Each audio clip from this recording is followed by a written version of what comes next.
Good evening, everyone. I'm Shreya, one of the TAs for this course on Essentials of Data Science with R Software Part 2, which is basically covering basics of sampling theory and linear regression analysis. Today, I'll be discussing essentially bootstrapping, and that would cover week 7 and week 8 lectures, and hopefully today's session will help you solve the assignments related to bootstrapping. So in the last session I said that I will be covering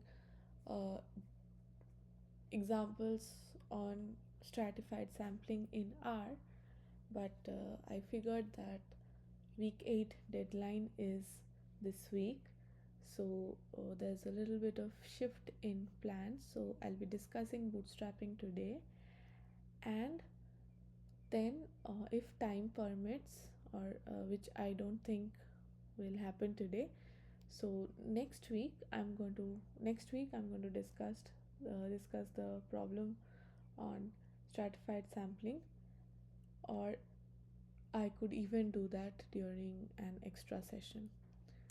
So it'll depend, but just to give you a brief disclaimer that today I'm not going to discuss the stratified sampling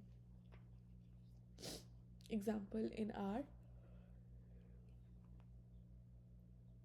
which I had said earlier, but instead I'll be starting with bootstrapping, and we'll be discussing concepts and problems that will help you understand this resampling technique called bootstrapping.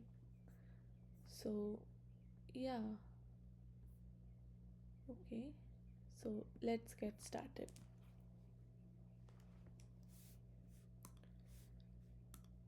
Now, in the previous class we learned about how much we learned so far what do we mean by sampling, and so if I give you a brief recap of what we have learned.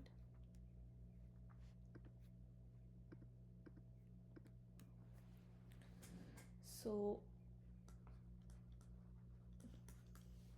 we have learned the basic terminology in sampling. We have learned schemes like SRS. It could be with replacement and it could be without replacement. Then we have also learned about stratified sampling. Okay, under stratified sampling we have learned about sample allocation. So we can go for equal allocation. We have learned about proportional allocation. We have learned about optimal allocation, or which is the Neyman's allocation. Okay, and all of these when sampled SRS with replacement and SRS without replacement. So these are all the things that we have learned so far. Now, why should we learn bootstrapping? So if you remember, for all of these things, what did we do? We found out an estimate. We estimated population mean, and then obtained the standard errors and so on and so forth. But the population mean has a nice formula, and the variance also has a nice formula, and we are able to derive or analytically determine the standard errors and estimates. But what happens if my population parameter of interest, which I denote as theta, is not mean but something else. Okay, so we could have a median, we could have mode, we could have something like harmonic mean, we could have something like geometric mean,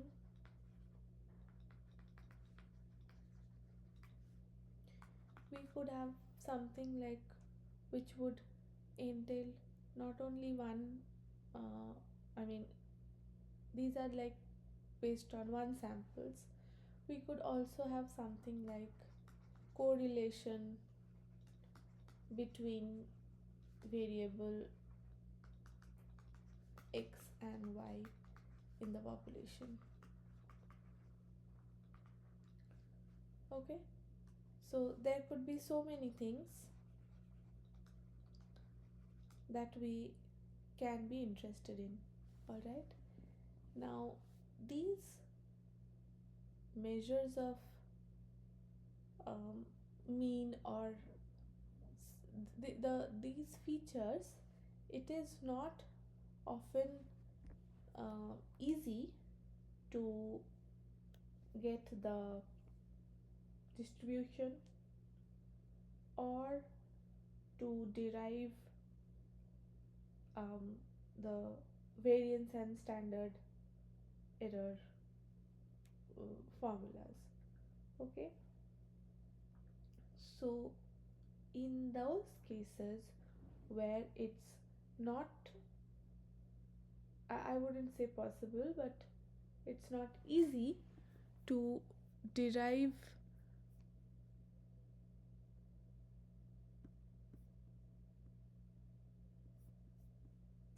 yeah.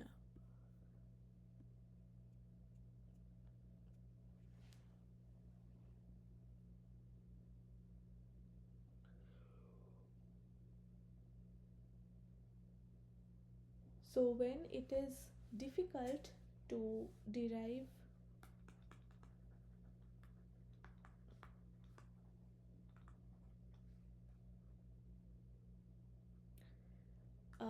standard errors of some statistic, that is when we resort to bootstrapping.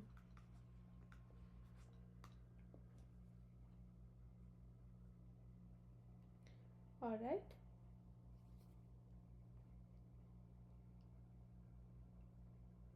so bootstrapping is essentially useful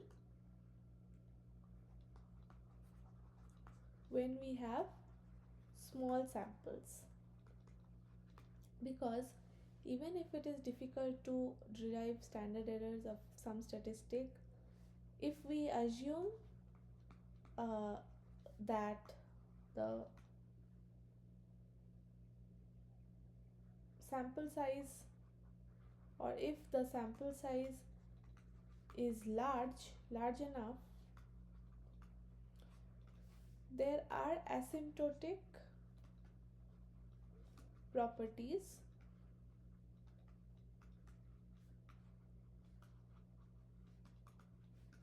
that can come in handy. Okay, so if we don't use if we can't derive the standard errors of some statistic in small samples, so bootstrap is useful for small samples. If we have large samples, then we can use some asymptotic properties which makes it easier to derive standard errors of any statistic. But the key thing is we'll use these properties. So the key part is bootstrap when will we use? When it is difficult to get standard errors analytically, and when we have small samples.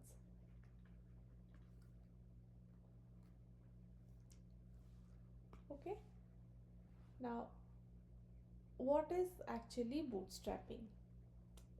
So let us imagine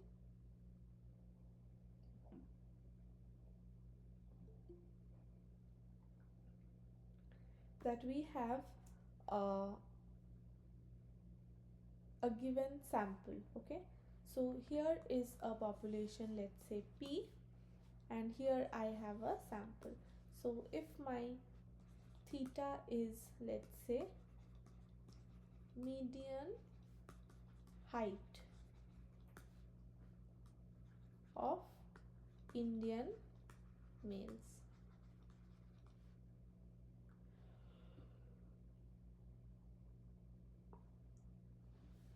sorry, if this is my uh, parameter or statistic of inference, I would employ some sort of sampling technique, and let's say I have my sample as this y1, y2, yn. This is my original sample.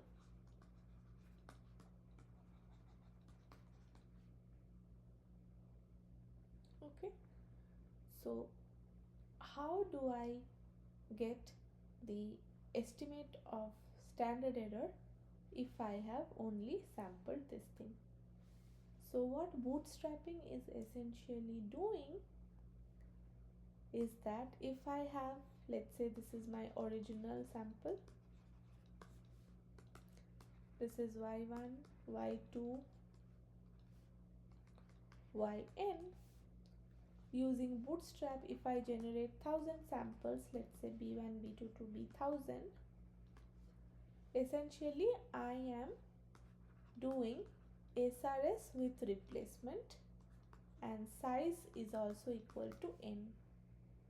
Okay, so I am resampling from my given original sample. So I could have here y1, y2, y2, y3, y4, something like this, y5, y4, y3, something like this. This would be a size n. Similarly, we would have this resample bootstrap sample. Similarly, we would have the 1000th bootstrap sample.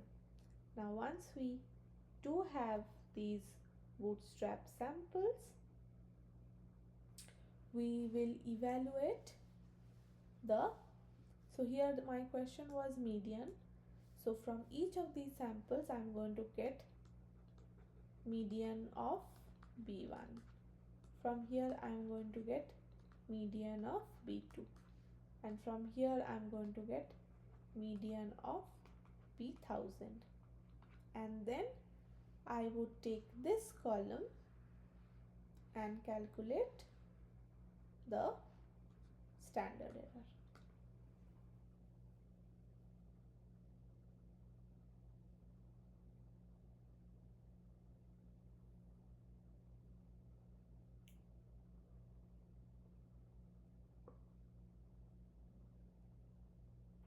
Okay, so this is the process, that we have an original sample, and then from that original sample we use SRS WR with size n, and repeat the process to draw, let's say, 1000 and 1000, any number capital B of samples, and then we will have total B or 1000 estimates of the statistic of interest, in this case the median, and then we are going to take the standard errors of this median distribution that we obtain. Okay, Now, what is basically the idea? The idea is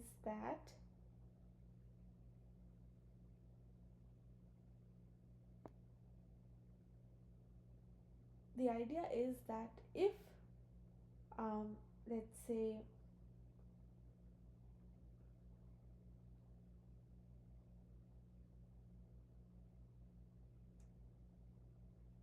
so the idea is that had the true distribution of this statistic been known,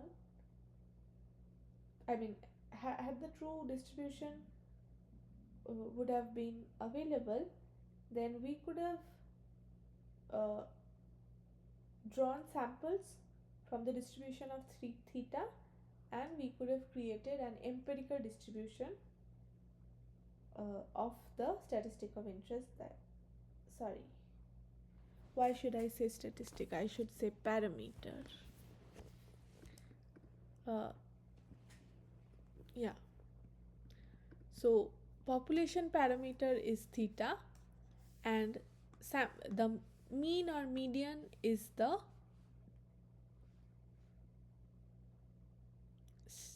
um,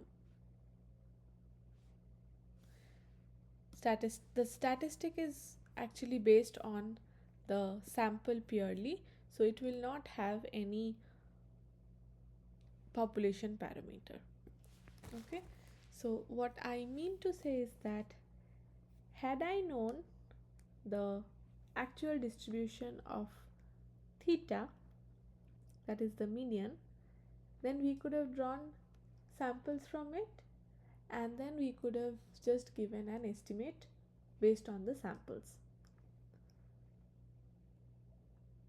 But since that distribution is not known, we are assuming that this sample that is drawn from the population is in some way representative of the population, and so drawing resampled bootstrap samples from this distribution will in some way capture the true essence of the unknown population.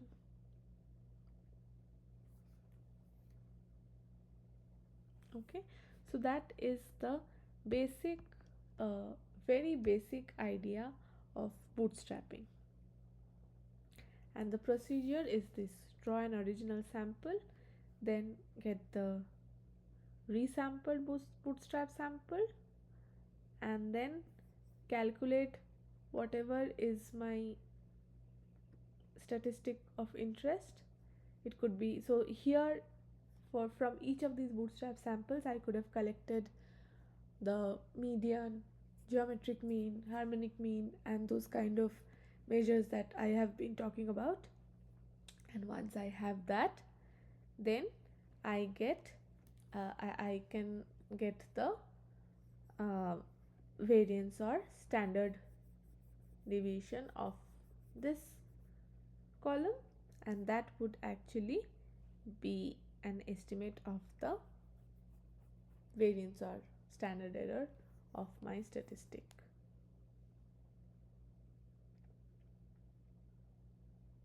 Okay,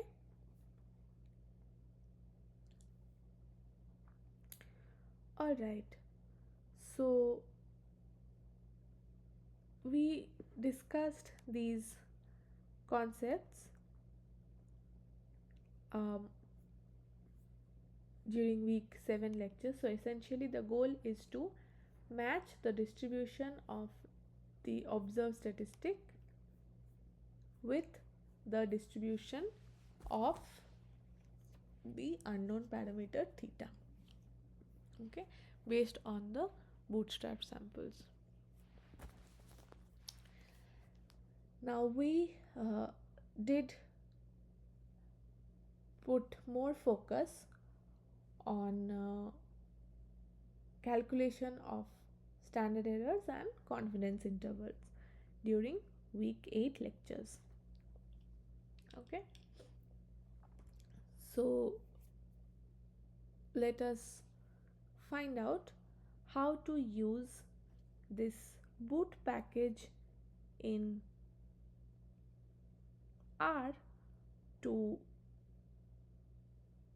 do or carry out bootstrapping. Alright, let's do that.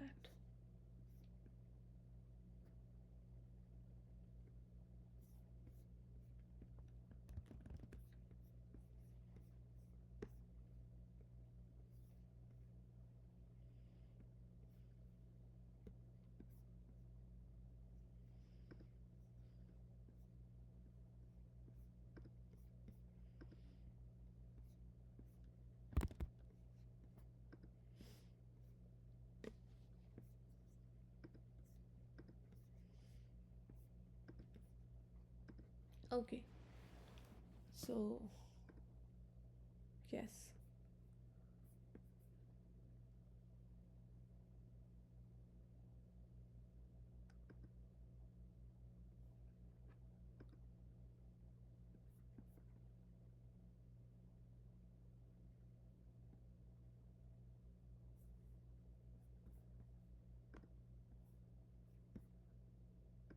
So in order to use the bootstrap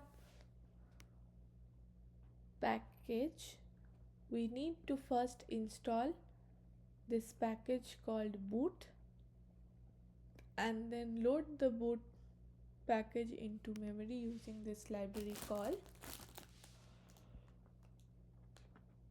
And let us first take a look at the help page of this bootstrap sampling.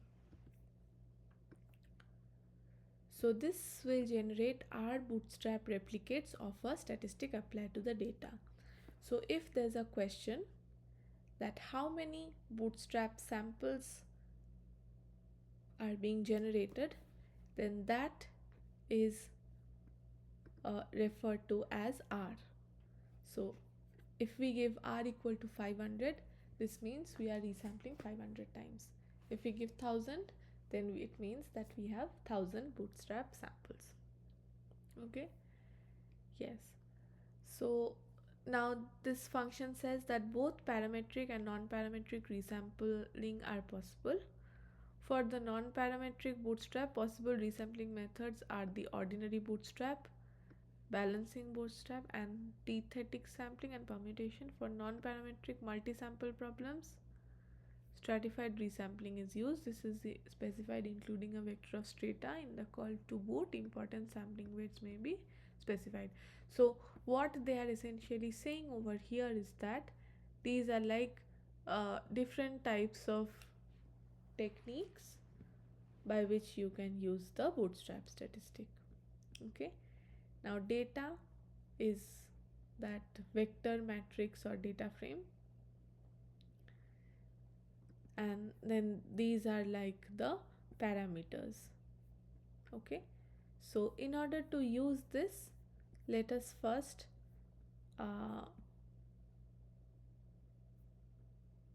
consider an example and then we'll see each of these sections and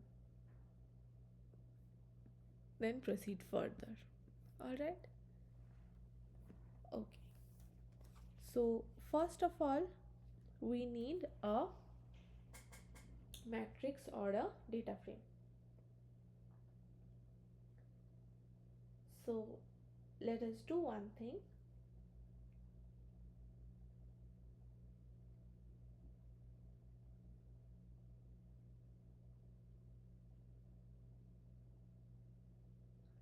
Let us first design a data frame. Okay, so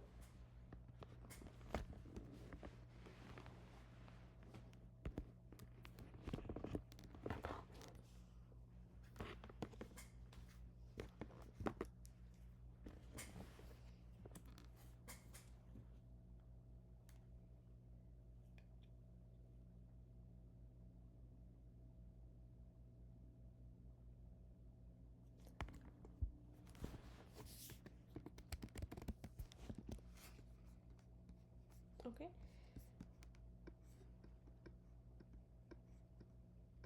so this is a data set called empty cars. Okay, this if we go and click on if we press F1, then it gives me the R documentation of the actual data set that I have. Okay, the data was extracted from this 1974 motor trend and comprises fuel consumption and 10 aspects of automobile design and performance for 32 automobiles. Okay, and these are like the columns and the column descriptors.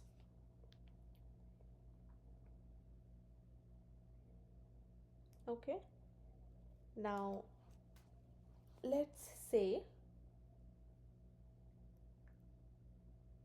that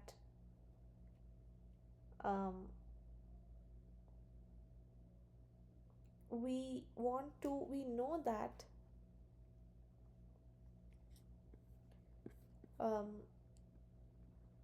or we are interested in finding out the median miles per gallon for these for all the cars that could have existed.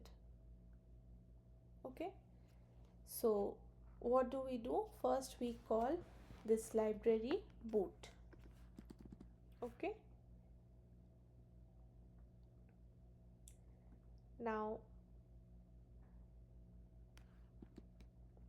the formula that we should be using is written in this manner.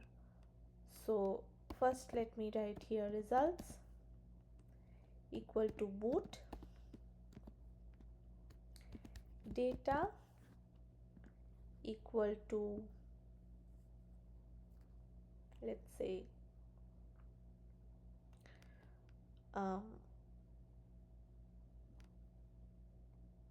the name of the data set, that is empty cars.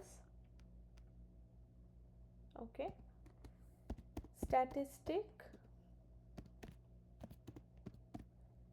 let me write it as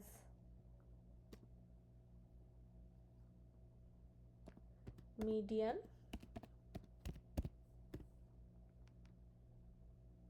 Okay, or let me write this as get median, because essentially we need to define a function here for this statistic thing. Okay, so I am writing get median. I'm going to define get median later, and then I should specify the number of samples that I want. So I want 1000.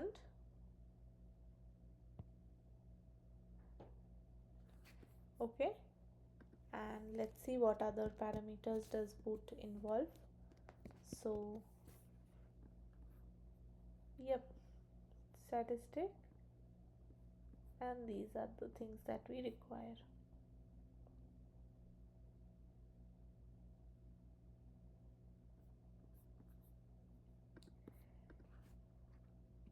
And let me write here, and let me define this get median thing. So get median should be like a function, in the sense that for each bootstrap sample generated,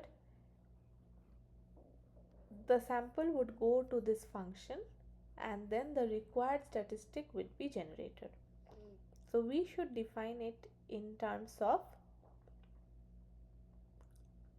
data, let's say some d and some index. Okay, so get median would be a function on d and index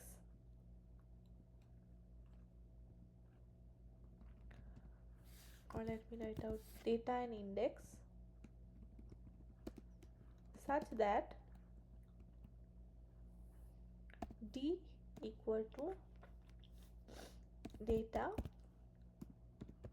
index comma. Okay, so here we'll select the one of the this command will select one of the bootstrap samples. Okay, and then we'll have to write return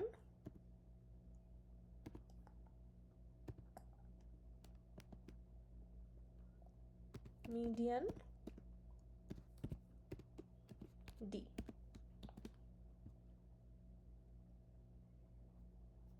Okay, so this function will then return all the median things.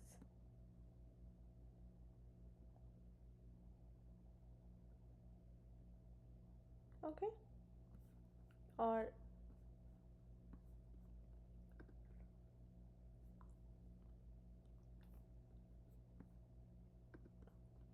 let me write down, since I'm interested only in the MPG, so let this be the thing.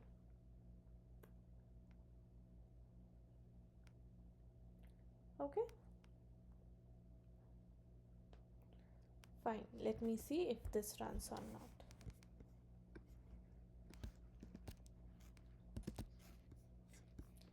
Okay, this is incorrect number of dimensions.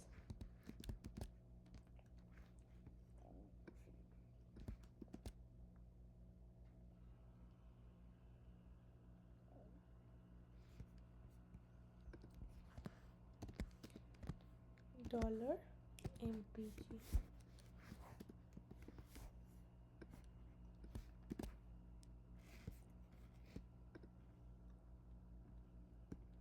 If we see results, so what am I doing here? Here I am writing boot, I am supplying the data as frame, giving the median, the formula what I should get, defining the formula in this manner such that this would actually correspond to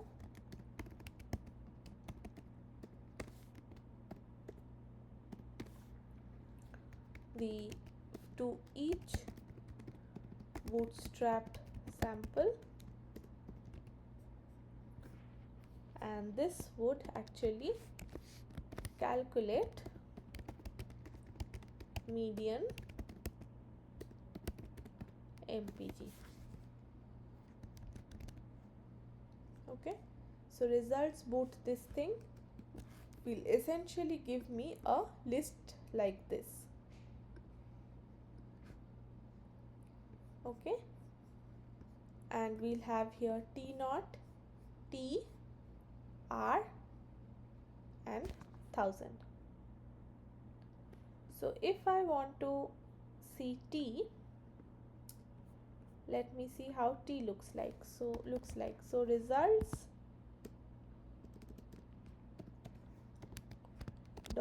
$T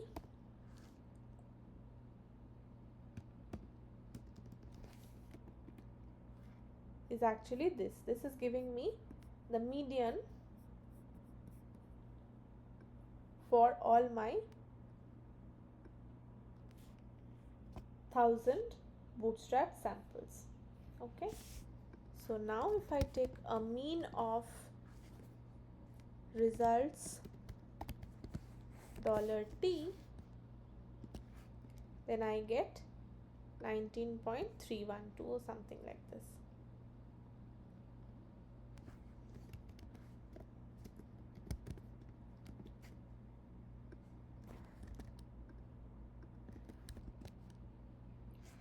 And the median of all of these medians is actually 19.2, which is what is reported over here.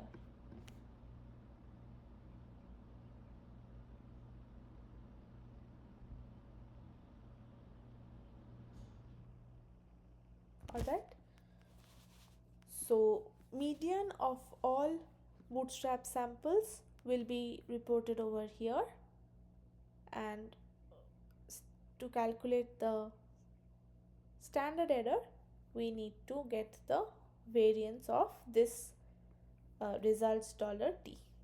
Okay, so standard deviation would be var of results $t and square root of that.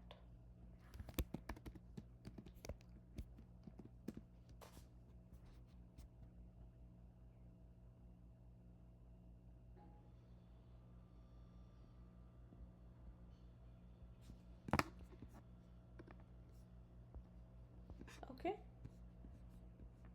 so if I want to tweak this problem a little bit, and instead of getting the median, if I want to have some sort of correlation coefficient or something like that, so we'll learn about linear regression and such things in the subsequent classes. But even then, if I want to frame this process a little differently, and if I say that so I guess you're familiar with this y equal to mx plus c thing. So we all must have learned about regression, where we have a y variable and which is regressed on some independent x, and this is the dependent, and essentially for a single degree we would have something like this, a simple linear regression. And that is actually, if you have a x and a y, something like this, we are fitting a line such that these vertical distances are minimized. So this is like the basic and simplest concept behind linear regression. So in this empty cars thing, let us assume that the miles per gallon is dependent on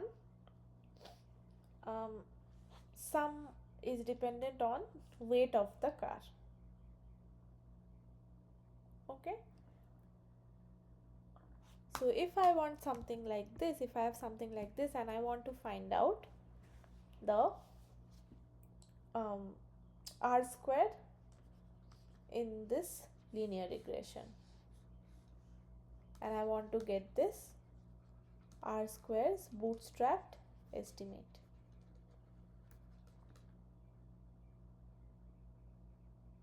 Okay, so if I want to do that, then I'll have to tweak this formula accordingly. So here I am going to write get r square, and this remains same. What I could also do here is that I could add another variable called formula, which would be mpg on weight. Okay, and then this one I am going to change to get r square data index, and also I should import the formula over here. I mean, there are several ways to do it, but I'm doing it in this way. Okay, so then d would also be data index, so get each of the bootstrap samples, and then we fit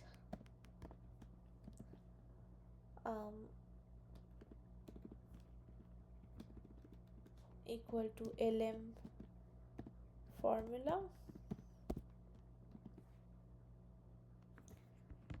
and data equal to d, and then we return summary fit $r dot square. So we'll learn about this later, but this is actually returning the r square of the regression. So get r square is not found. Why? Okay.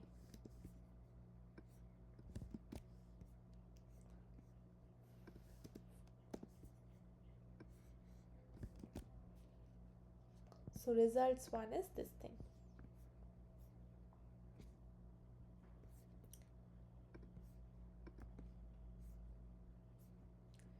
Okay, so let us also find out results. $1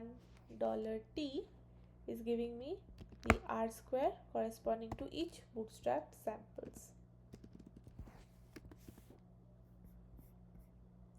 Okay, and then if we take a mean of results $1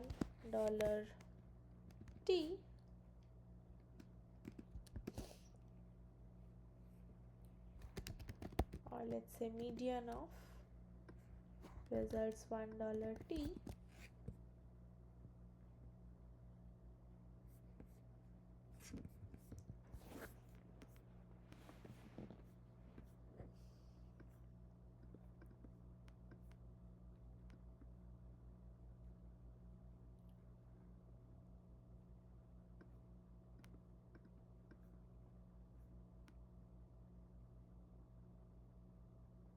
Okay, so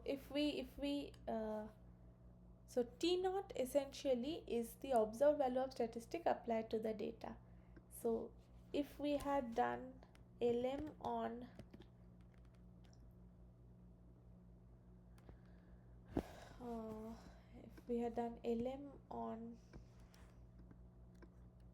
this thing, data equal to empty cars, and then written this summary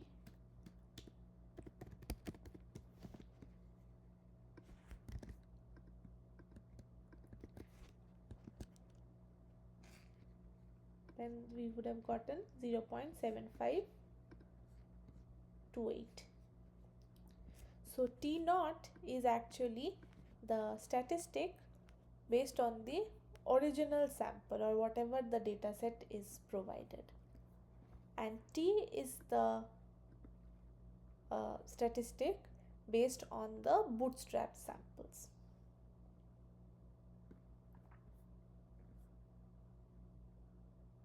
Okay,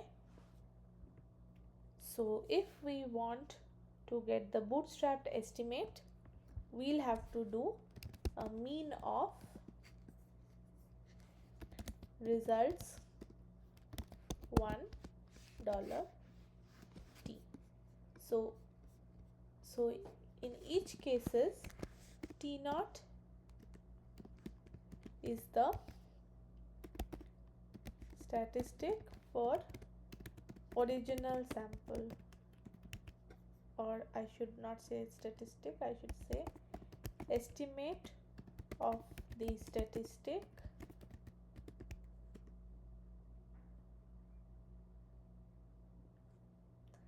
based on the original sample. Okay, and T1 is actually estimates of the statistic on, so this would I should write this is actually a vector of estimates of the statistics based on R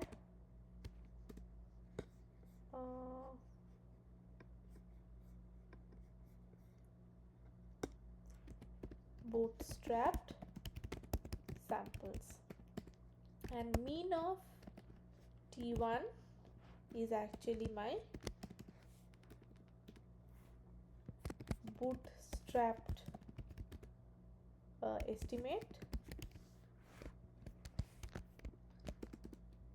and we are not much bothered about this one. We are more bothered about the standard error, which is actually square root of variance of t1. Okay, so this is how we should proceed.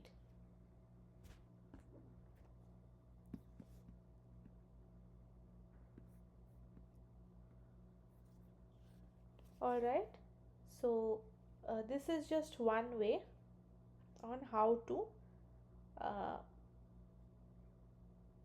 use the boot function and get the bootstrap of a single statistic.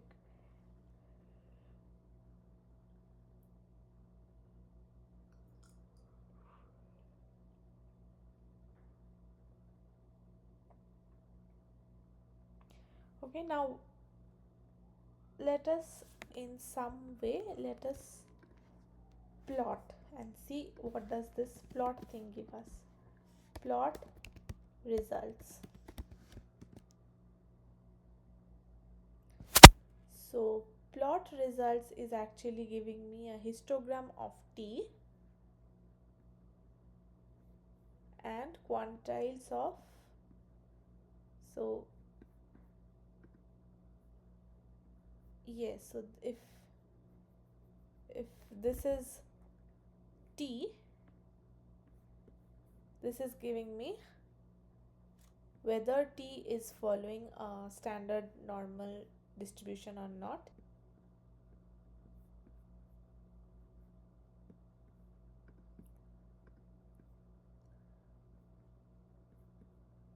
Right, so now that we have learned about the basic of how to perform bootstrapping,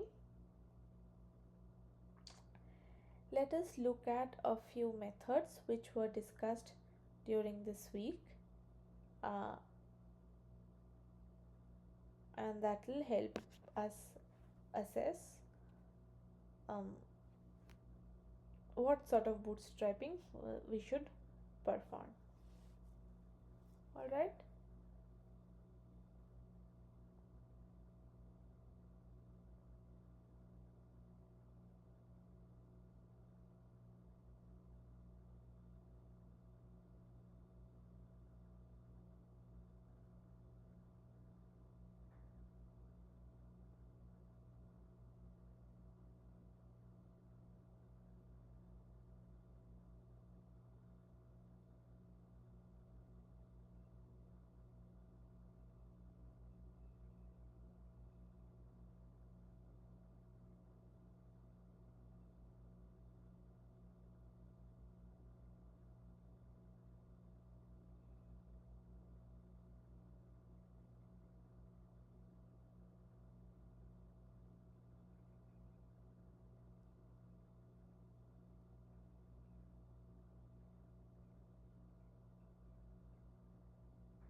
So if we just print these results,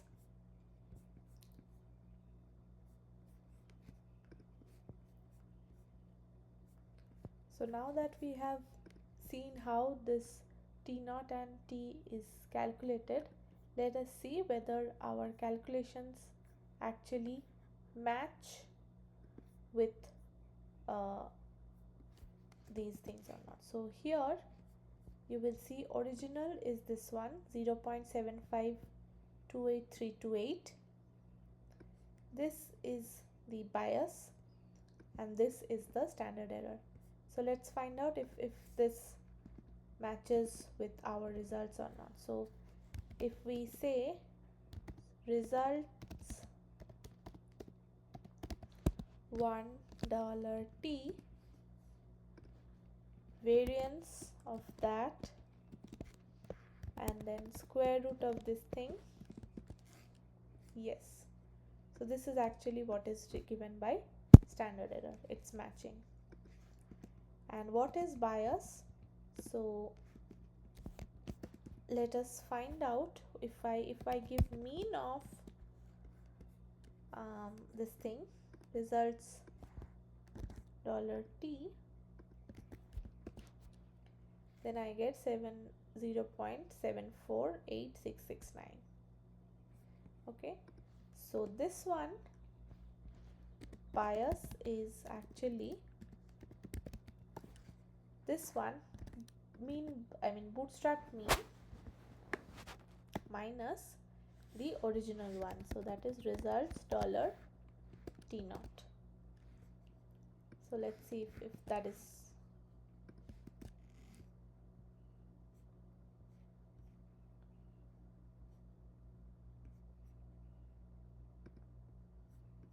results 1 t1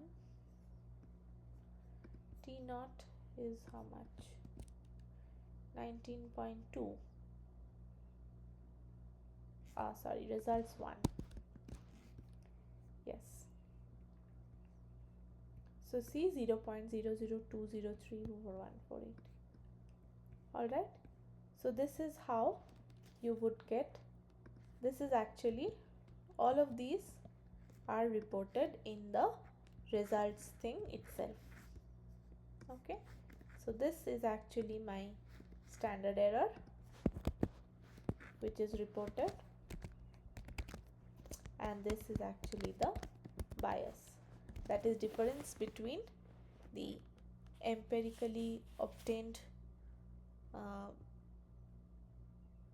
averaged median statistic, average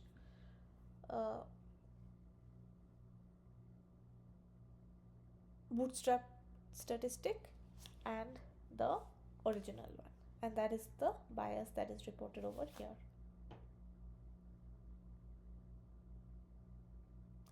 Okay, so now that we know how to use the bootstrap package, let us see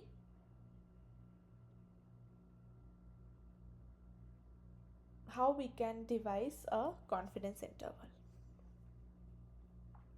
Okay, so there are different methods by which we can get confidence intervals for this bootstrap samples, and we are going to look into that one by one. Okay.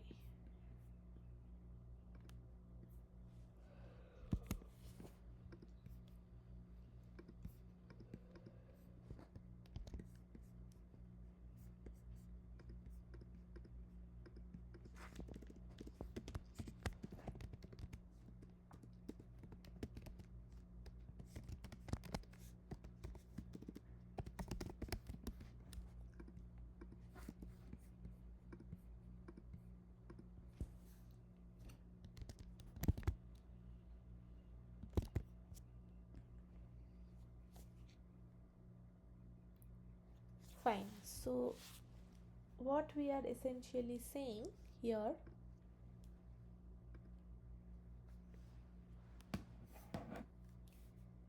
is we have theta as our parameter of interest.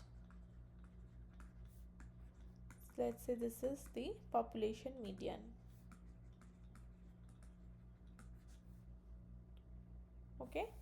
and we are getting an estimate based on the sample. This is the estimate. Now if we want to have 100 into 1 minus alpha % confidence interval for theta, that would be actually given by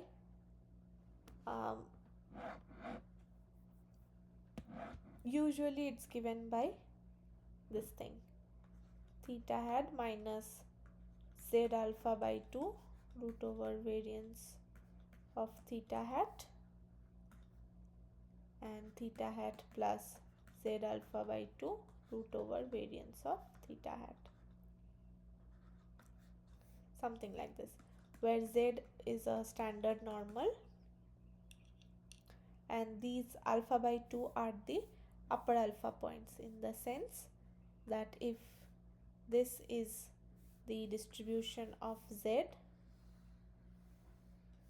so z is a normal 0 1, so this is 0, so this is that point upper alpha by 2 such that this area is alpha by 2, and since it is symmetric about 0, therefore this is minus alpha by 2 such that, so okay, z minus alpha by 2, this is z alpha by 2 such that the area below this region is also alpha by 2. Okay, so here to here forms the 1 minus alpha % confidence. Alright, so this is what we usually have.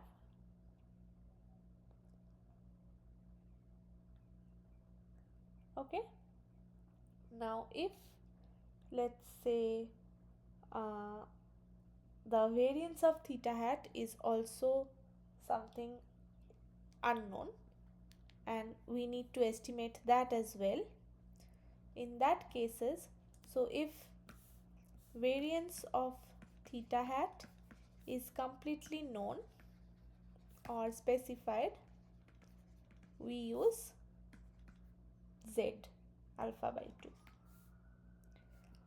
but if not, if it has to be estimated, then what do we use? Then the 100 into 1 minus alpha % Ci is actually given by theta hat minus t alpha by 2 into root over variance of theta hat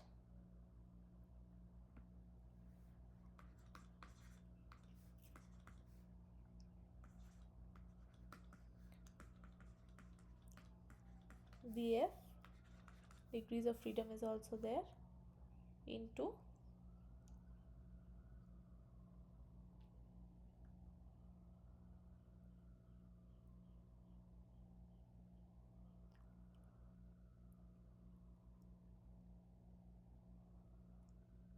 root over variance of theta hat, something like this.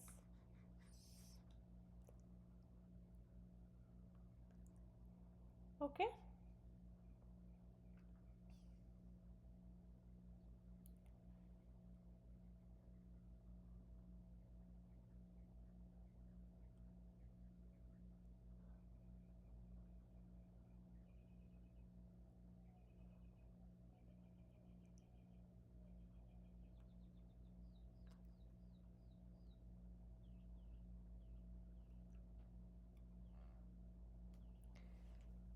so now if we want to look at the confidence interval in terms of percentiles,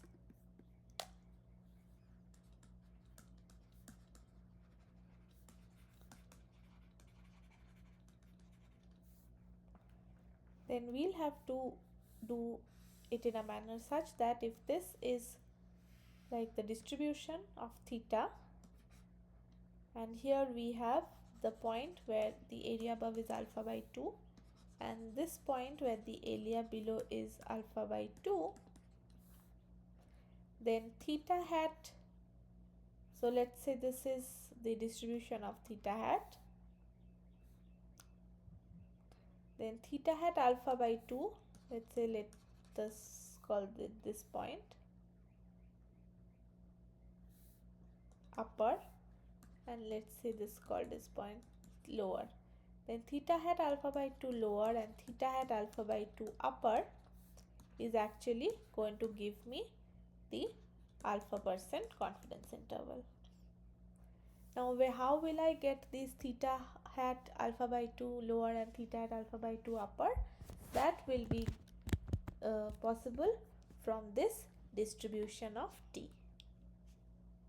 Okay, so here if we take the percentile, then we would have the alpha % confidence intervals. Okay,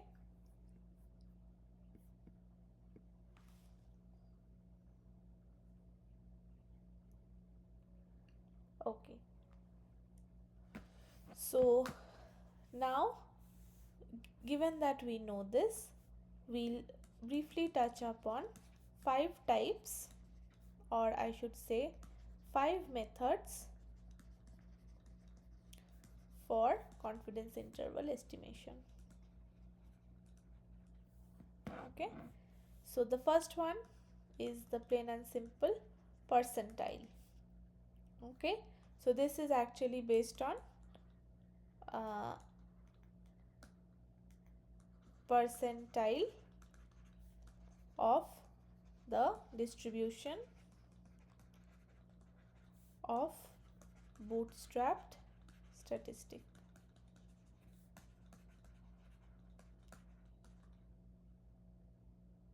Okay, it could be based on normal distribution, it could be based on the t distribution. Another method is basic CI, basic confidence interval, which is based on differences between each replication, bootstrap replication. And we could also have something like this, a bias corrected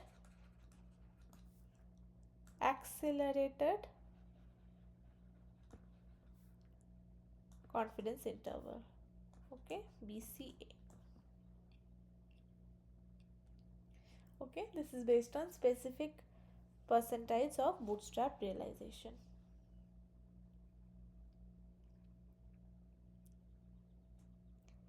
So the main goal is to get this sort of a bootstrapped distribution.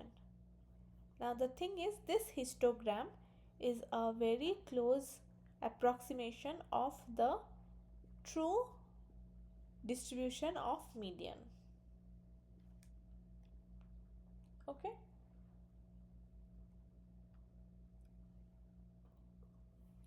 so if we are following the percentile method,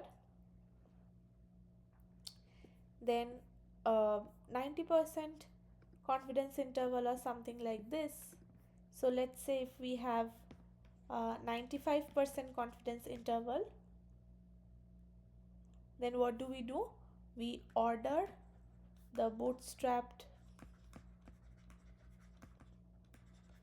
1000 statistic. Okay, and then so theta 25 and theta 975 is actually my percentile based confidence interval.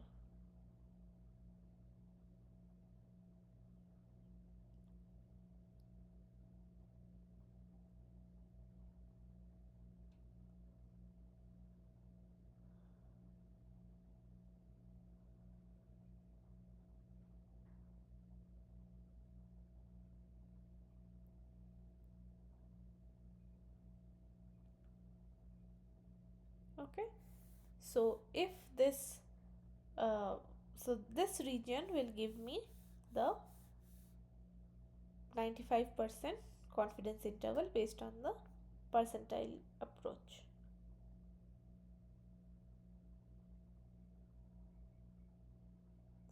Okay, if we are using the normal distribution,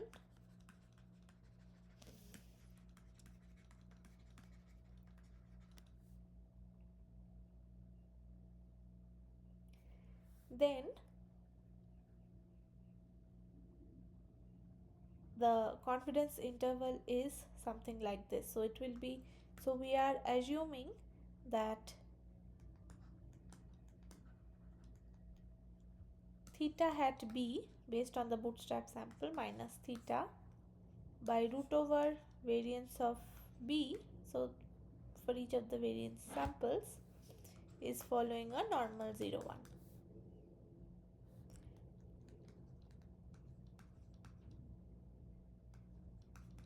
Okay, so in that case the confidence interval would be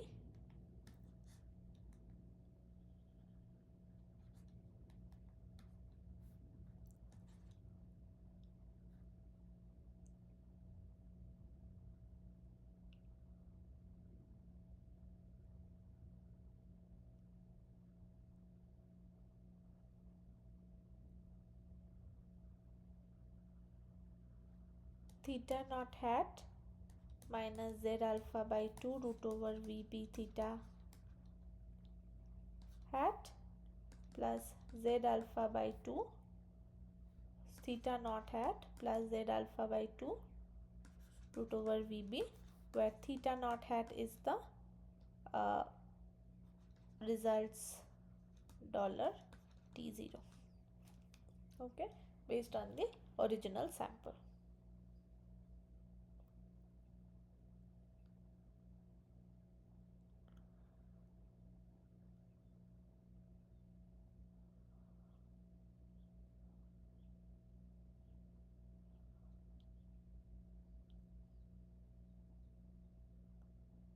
Okay, so if we are considering the t distribution,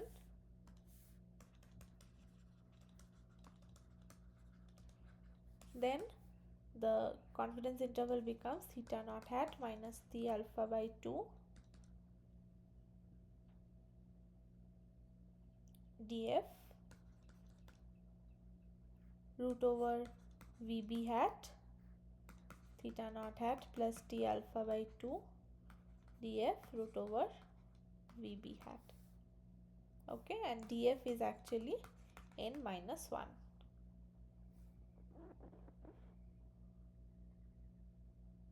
Okay, and this vb hat is also obtained from results dollar $t1, or it is the reported standard error in results.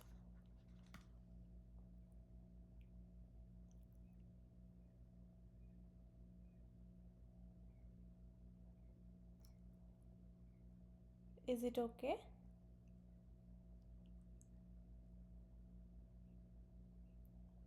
So apart from this, they also have something called empirical or basic confidence interval,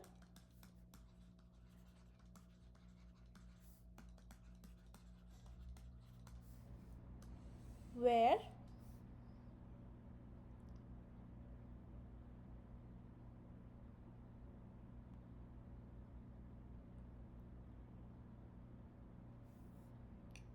if T naught is the original and tau alpha is the percentile of bootstrap realization,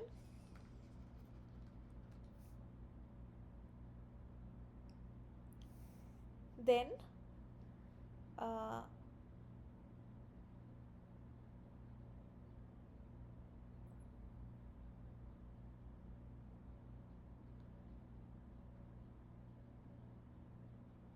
So then the formula becomes 2t naught minus tau 1 minus alpha by 2 and 2t naught minus tau alpha by 2. Okay.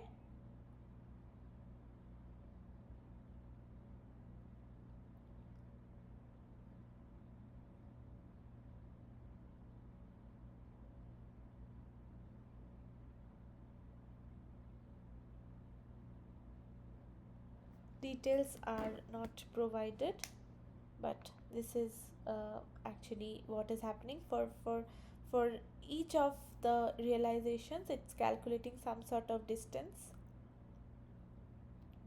and distance between t naught and each of the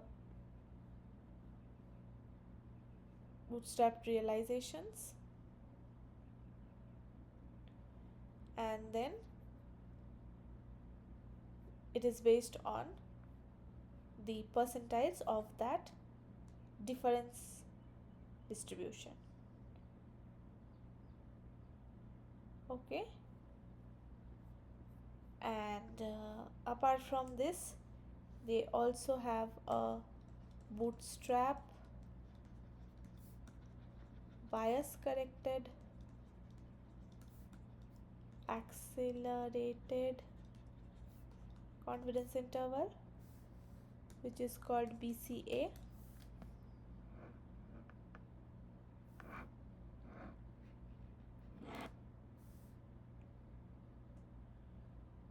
So they also are based on, so these are also based on percentiles of bootstrap realizations, but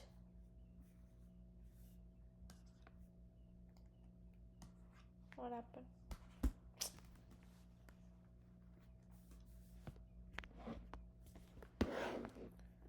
What is this?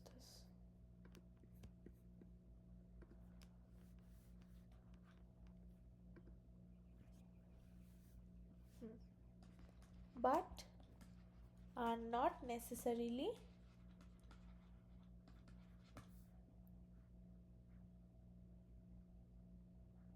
hundred alpha or 100 into 1 minus alpha percentiles.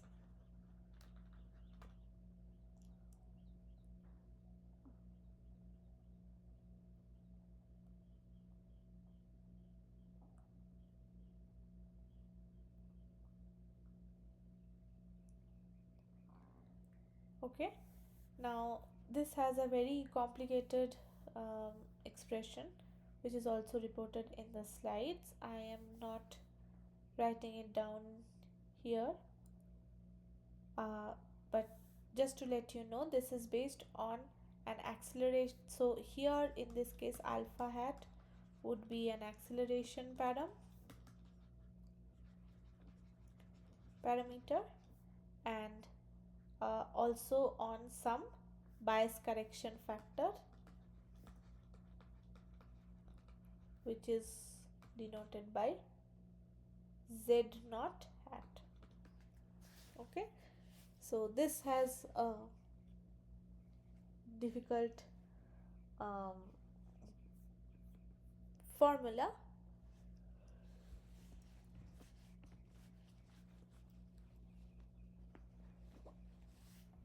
and the bias correction is measuring the median bias of theta hat,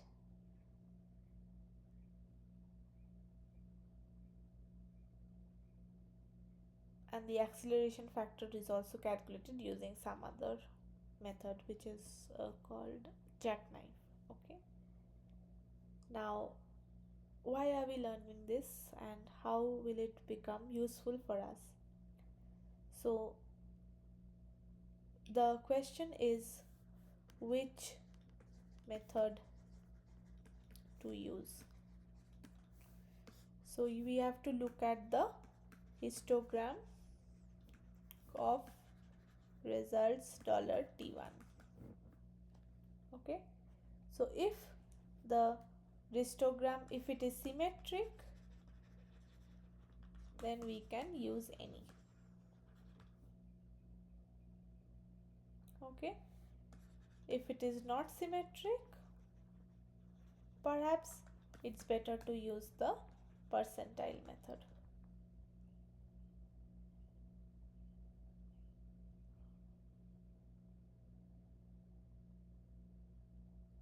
Okay, now having said this, we know that bootstrap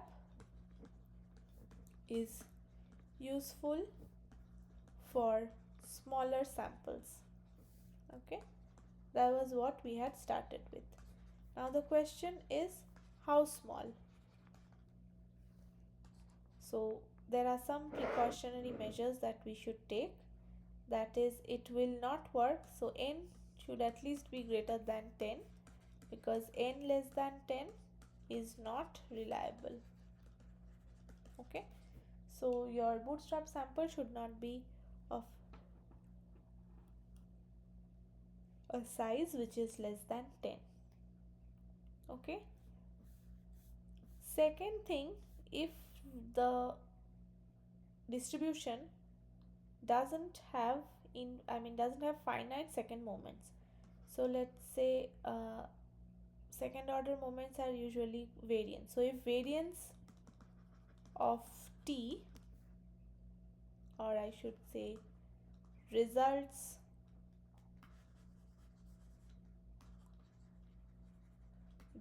$t is very large,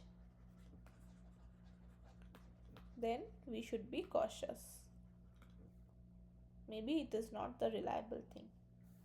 And also, it doesn't work very well for extreme outlying values. Okay,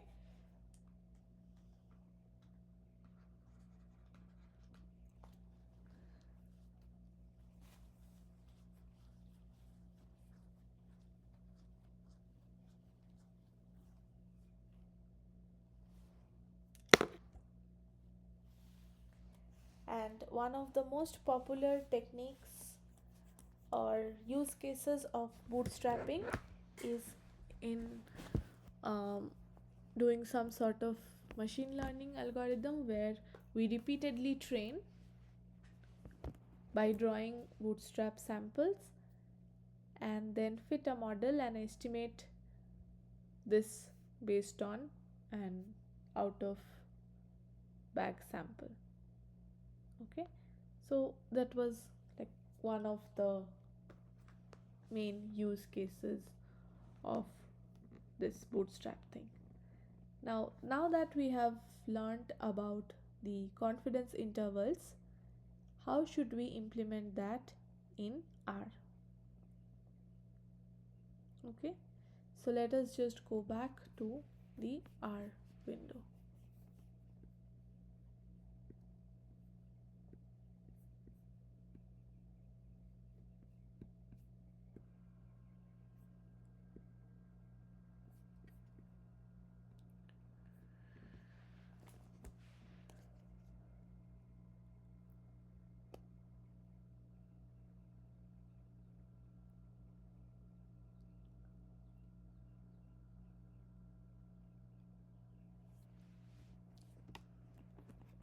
So here, as I've said earlier, this is creating a normal quantile plot.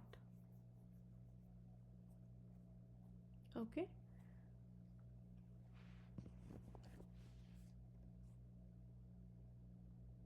using this plot function we'll be able to obtain the histograms, and this is matching the quantile distribution of a standard normal, and this is the quantiles of this T or T1 samples. Okay, now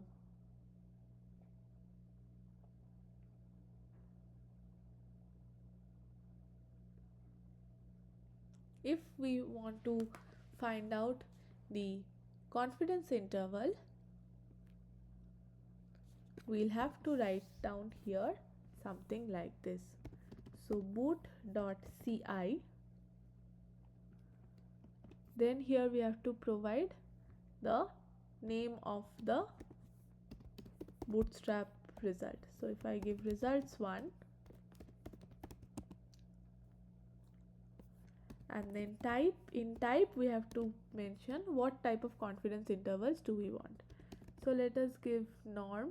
Let us first find out what sort of intervals do this have.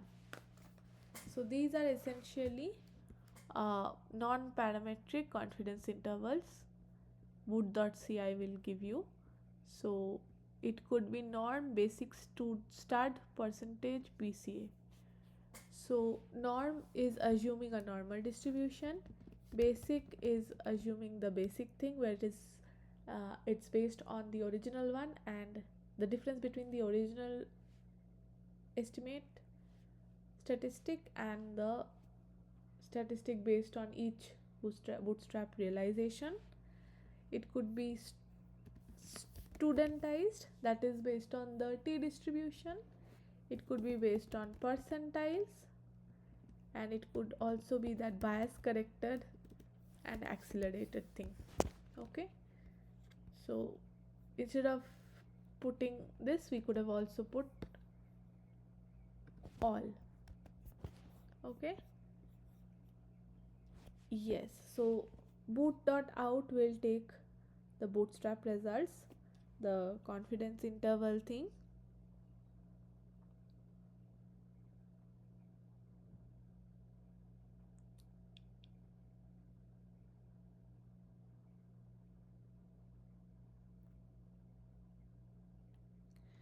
and let's find out. So these are the bootstrap confidence interval calculation based on 1000 bootstrap replicates. So this is intervals, normal, basic, percentile, BCA. And warning message, bootstrap variances needed for studentized intervals.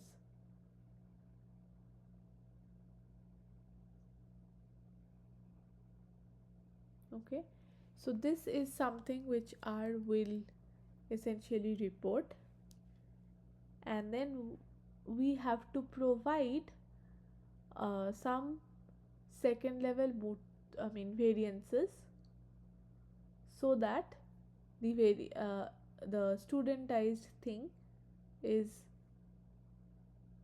possible.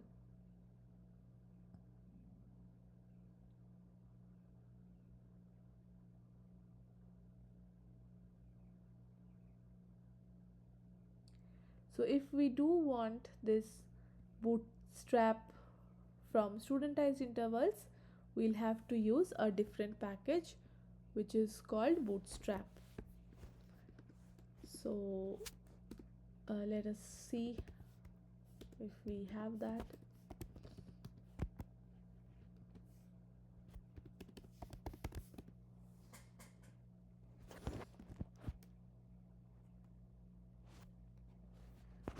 Okay, so if I go to library, bootstrap,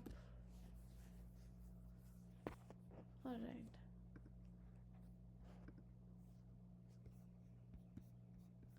let me find this here,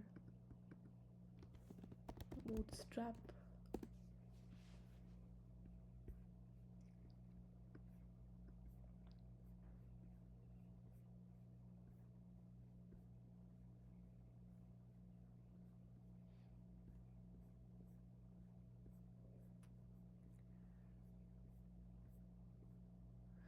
So if we want this,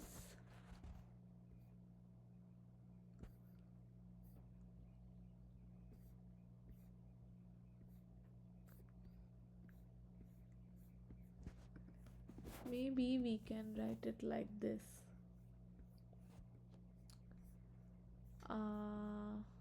We wanted 1000 .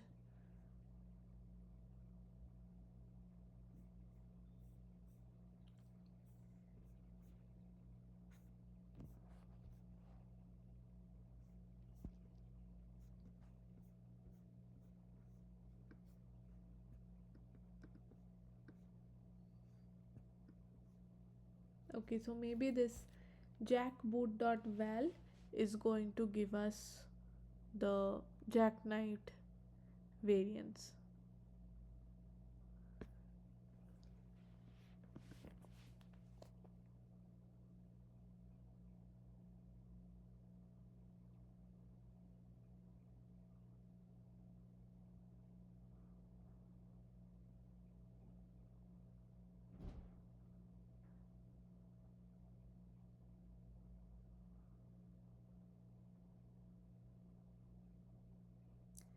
So how do we use this data?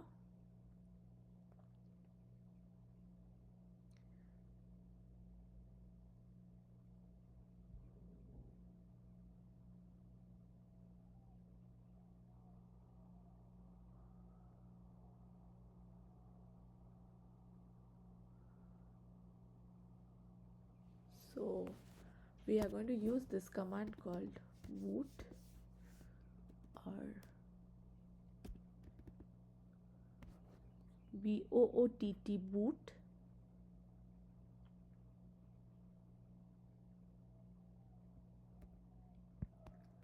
and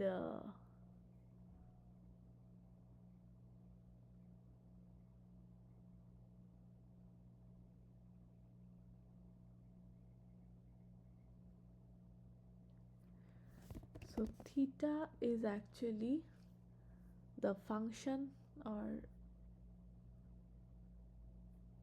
this thing, let's say get r square, and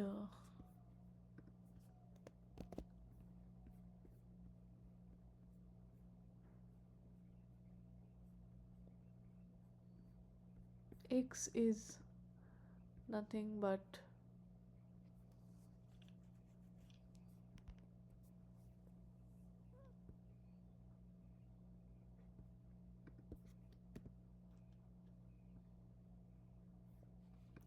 one, two, um,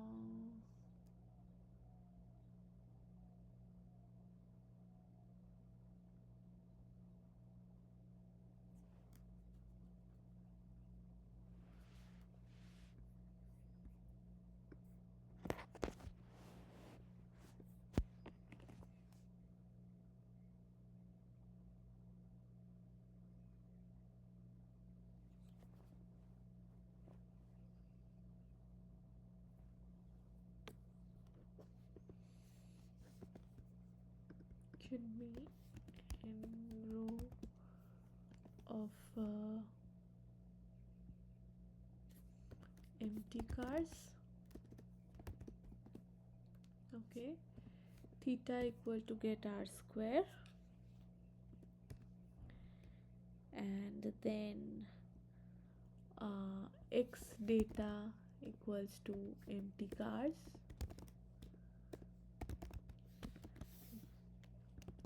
or I was looking at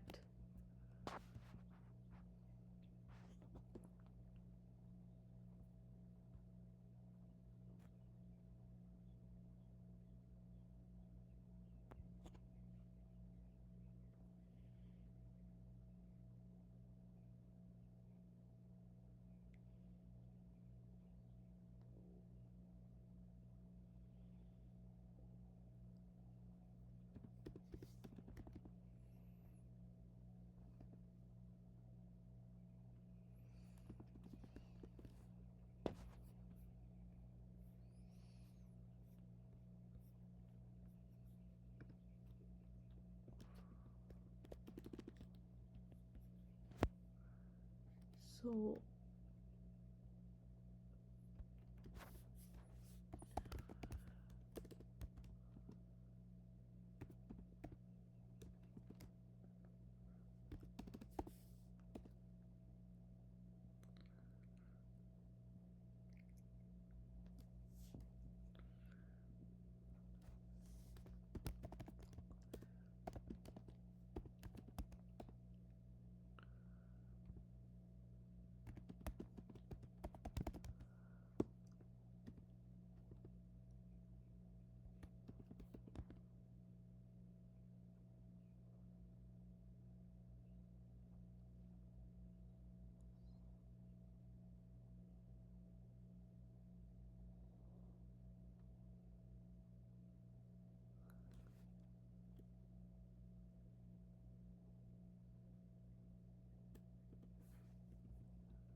Okay, so now that we have installed the bootstrap package, let us see how we can use this to get the um, studentized t distribution thing. So what they have said here is to use this function called boot. So we are going to first invoke the library bootstrap,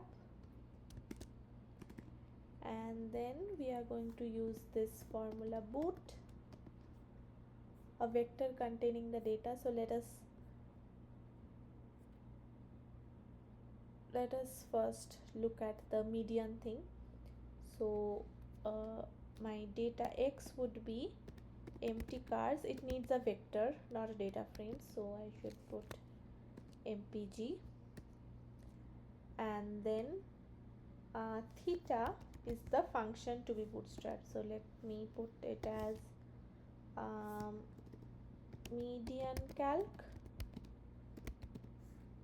Okay, and since there's a difference in the structure, I think the median calc should also be defined separately. So it should be a function of this input variable data, and this is calculating my median. So return median of data.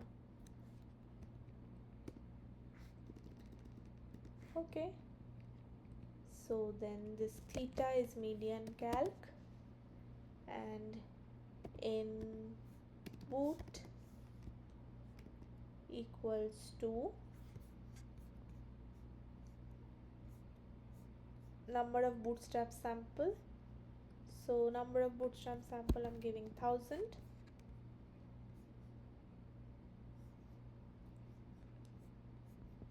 and nboot st also should be 1000.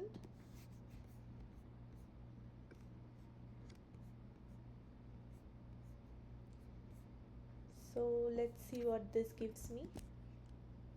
Oh,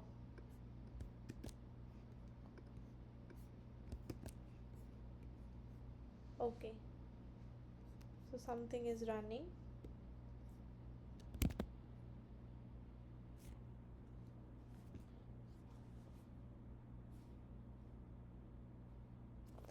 Alright, here we get the confidence points, the percentiles, and also the yeah, so from here we get the percentile points.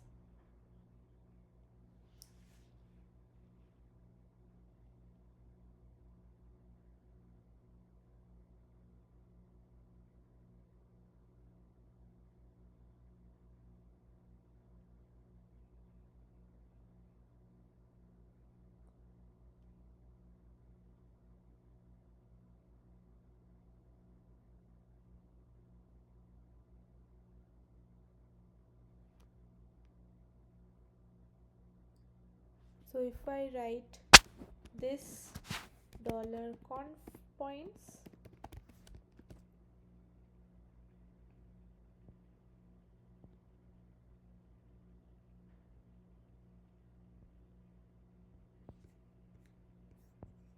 so let us just find out how this boots things.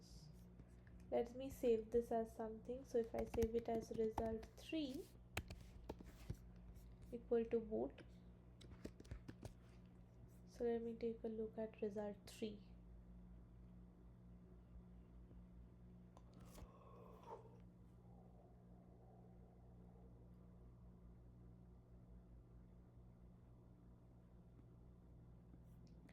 So conf points theta, g, and call.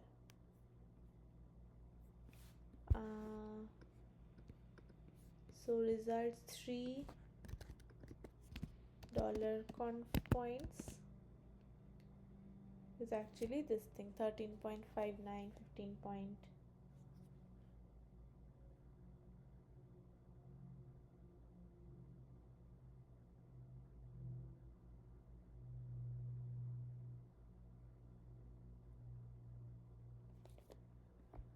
So this one is essentially based on the student's T.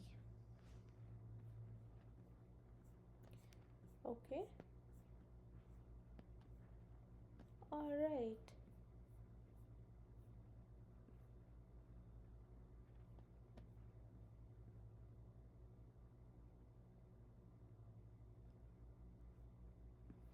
Fine. If we want to now extend this to this two variable setup, then how should we do this?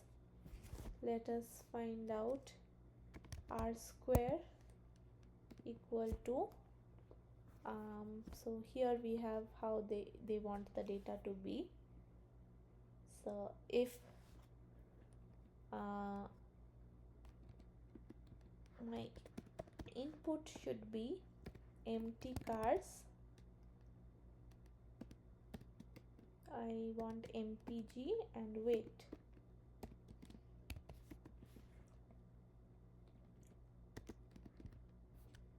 Okay.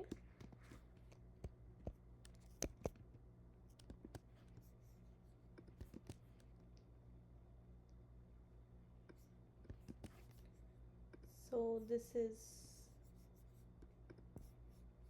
empty cars, and then let me write it as a matrix. Okay. And then r square equal to function of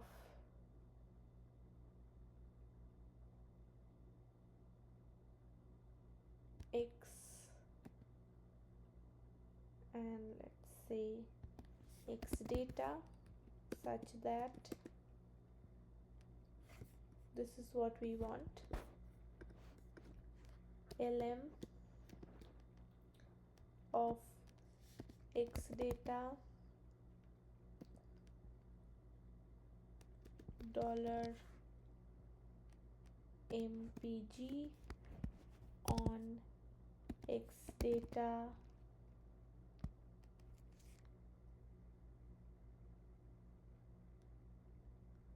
dollar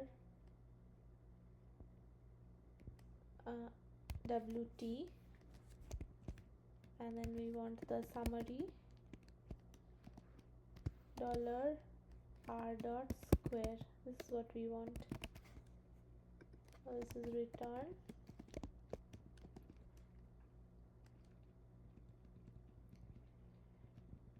And then if we do boot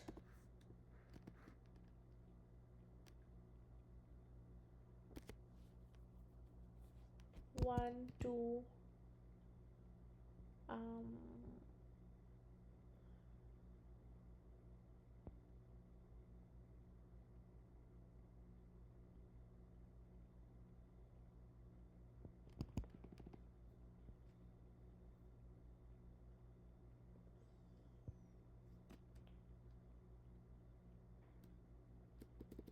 if we give boot input theta equal to r square and input is x data is input,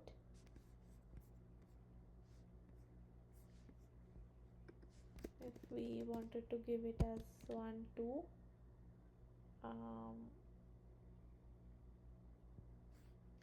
in row empty cars.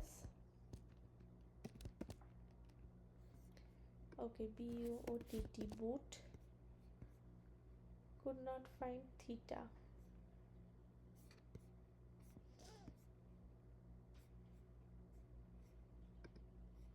Why is that so?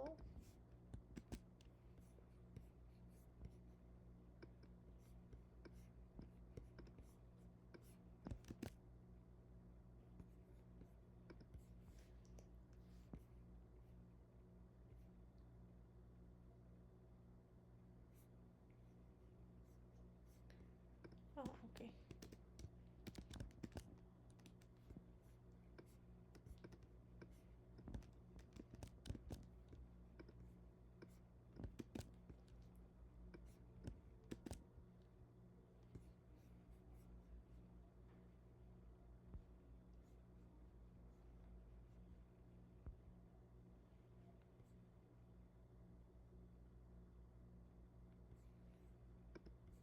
Okay, so let me write it as x data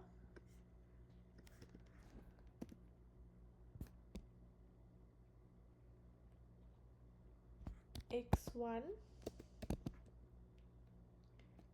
and on x data x2 and then $r dot square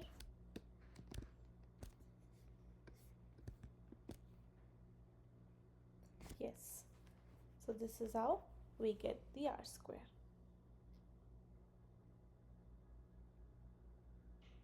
Okay, so x data x is for each, the x index is actually for index, that is the bootstrapped sample. Okay, so this is how we do it, and then these confidence points are actually the studentized confidence intervals. All right, so yeah, I think we've covered most of the things.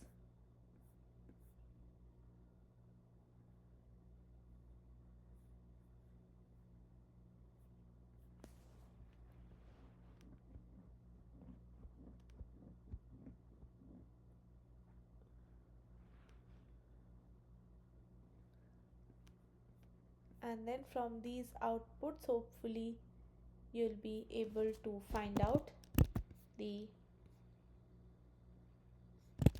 99%, 95% bootstrapped intervals. Okay, you could also specify the kind of percentages that you want. So if you put here, let's say PRC equal to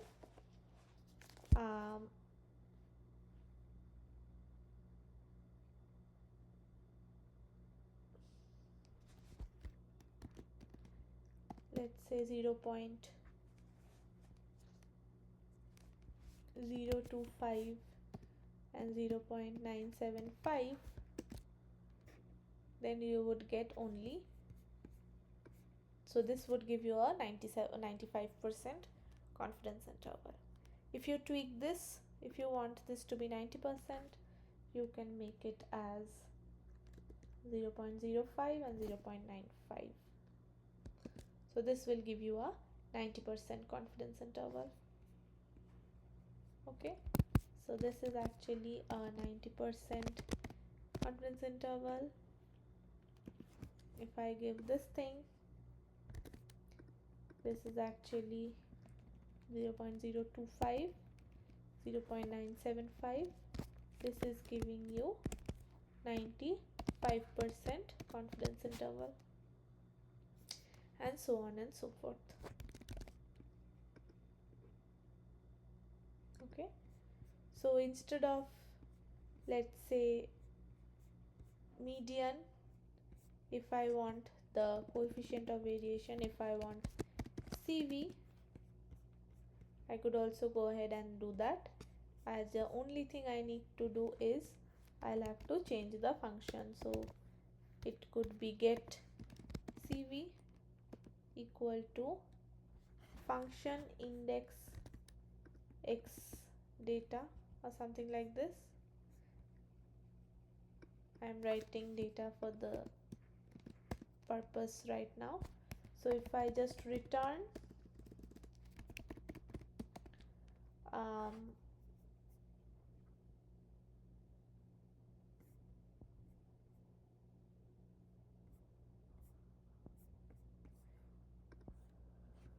if I just return mean data by SD data, that is actually cross validation. And if I use boot, theta equal to get CV, then I'm going to get the T student confidence interval. Okay, they don't have it.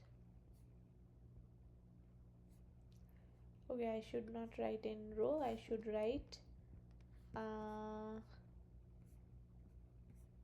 so empty cars $mpg. Wow. And then I should not mpg and then theta, and this is not required,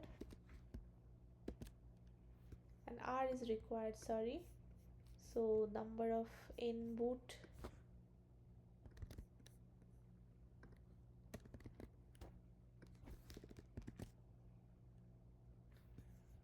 wow. So how do we do this? This is x equal to something like this, theta equal to get CV, input and NSD. Why is it not coming? Data argument is missing.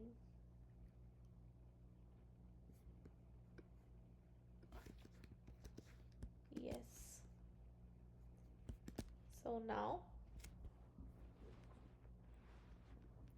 this is going to give me the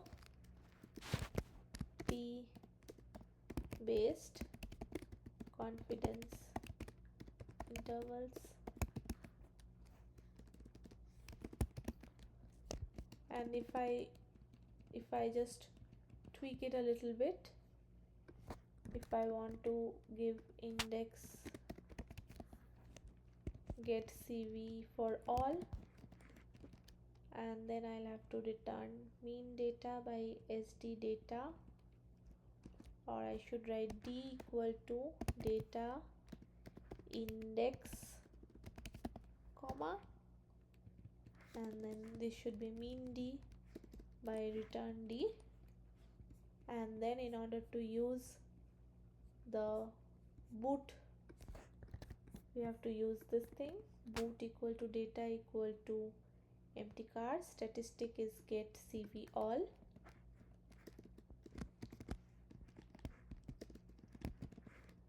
r equal to this thing. So let's see, could not find boot, why?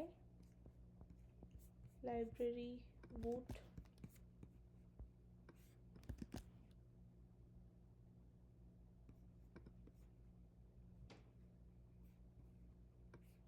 cannot be coerced to type double.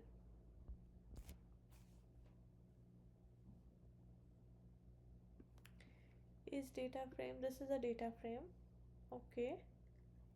I see. So this should be this, if I give this as $mpg,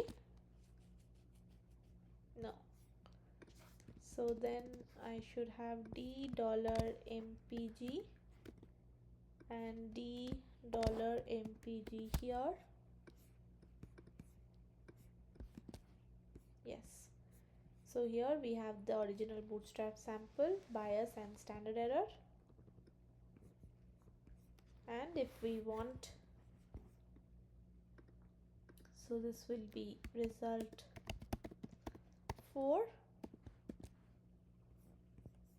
and then if we plot result 4, we are going to get the histogram and the QQ plot, quantile plot, and we see this is a little symmetry, this is a little skewed positively, so perhaps it's better to use the percentiles for estimation of confidence interval. But nevertheless, if we do want to use, if we do want to see all the confidence intervals, we can write boot.out equal to result 4 type equal to, let me write all, then see what it gives.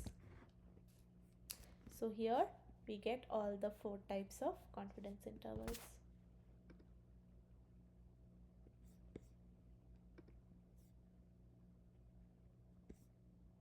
Okay, so that is how we go about doing bootstrapping using the boot and bootstrap package. So this will be all from my end today. Thank you so much for your attention, and I'll see you in the next class.